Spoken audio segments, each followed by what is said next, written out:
your pelvis or even in your lower back. Here are my 5 moves to help you create happy hips.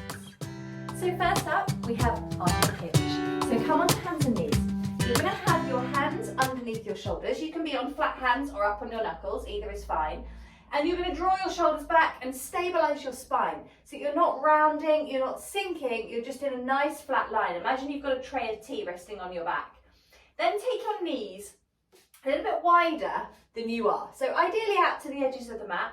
And you can bring the feet a little bit closer. Anywhere is fine, but the closer they are, the safer this is for your knees. Strong in the tummy, and you're just going to stabilize that tray of tea and hinge forwards and backwards. You're just going to travel, keeping the spine nice and still, but just allowing a little bit of external rotation in the hip as you move forwards and backwards. You could complete this by sitting back into your child's pose and just hanging out here, trying to think of resting your body down towards the floor, creating some space in the pelvis and some stretch through the hips and maybe even into the inner thighs. Next up, we have our clams. So a really nice way to create a bit of range in the hip, but also some great stability for the hip and for the pelvis. So relax your head down, come onto a sideline position, try not to sink into the floor, lift up through that waist and sort of push this top hip away so that you're stacked. Your knees should be stacked and your feet will be roughly in line with your bottom. Hand on the floor, chest open, and we're just going to exhale to open the knee, inhale to close. Now there are lots of variations you can do on clams. You could add a hand weight here if you wanted to add a bit of extra weight.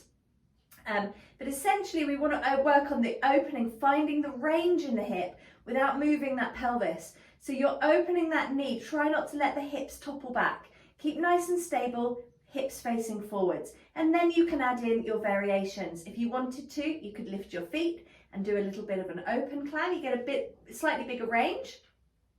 Or you could stay open and then take an extension of that leg, holding this external rotation in the hip. Bring the foot back down and lower the knee down. So take a variation, do 10 on each side, and then move on to the next. Hip circles are a favourite for releasing the hips and finding space. To have really happy hips, we need them to move independently of the rest of the trunk. So hip circles are great for that. You're going to bring one leg to tabletop. Anchor your other leg down, open your chest, find a neutral position through the spine. Have your hands on your hips and your elbows on the floor so your shoulders let go. And then just take some circles. Imagine you've got a pencil on the top of your knee and you're just drawing some circles on the ceiling. Now the aim here is to switch on the trunk so that this bit stays still whilst you find movement in the hip here. Now, once you get comfortable with this and you think you're stable and you can really listen in to what's happening on the back of the pelvis, you can start making this bigger. So start making the movement bigger. You could even straighten the leg a little bit to make that load bigger. That makes it more challenging for the core. So you can end up with a really straight leg and a really big circle, providing you can keep this pelvis nice and still. Now, one of the areas of the hip that can get really tight is the hip flexor muscle that goes down the front here, or muscles group. You're going to start this stretch by taking one knee forwards. You could definitely bolster yourself on a cushion for that back knee if you needed a bit more support.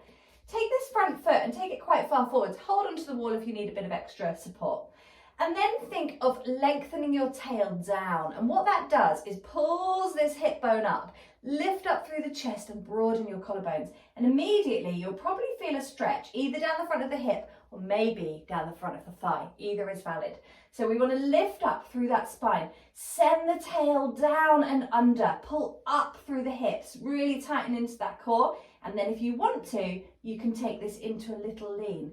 But the important thing here is that this movement forwards doesn't need to be big. You don't want to end up forwards like this so you're back on that kneecap, because you will have lost your tuck. Maintain the tuck of the tail and then take it forwards. You could even squeeze that bottom to just help you to push that hip forwards. Stay nice and tall and hold this for a few seconds before switching sides. To finish up, we've got a couple of quick stretches for the hips, which I really love. You're going to flatten one leg down and take your other knee and just hug it in to you.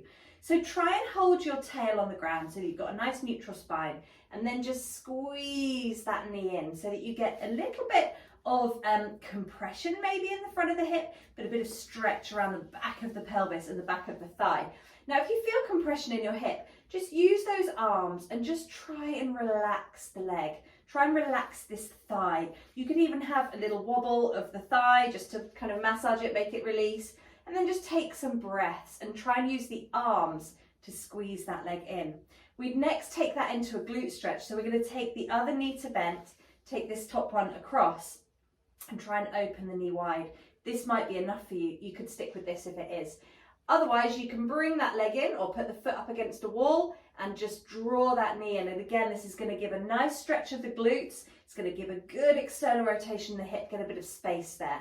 So this is a great one that you can do lying down, or you could absolutely replicate this sitting on a chair. Thanks so much for joining me. I really hope you loved this video. Be sure to subscribe and share this with another person in your life who you know would love it too. And if you'd like to know more about Mind Body Meno and how we can support you through menopause with tailored movement, expert advice and a community of women just like you, then click the link below in the comments. But for now, if you're ready to just enjoy another session with me, then just click here.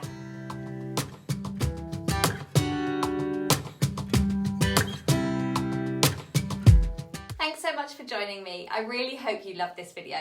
Be sure to subscribe and share this with another person in your life who you know would love it too. And if you'd like to know more about Mind Body Meno and how we can support you through menopause with tailored movement, expert advice and a community of women just like you, then click the link below in the comments. But for now, if you're ready to just enjoy another session with me, then just click here.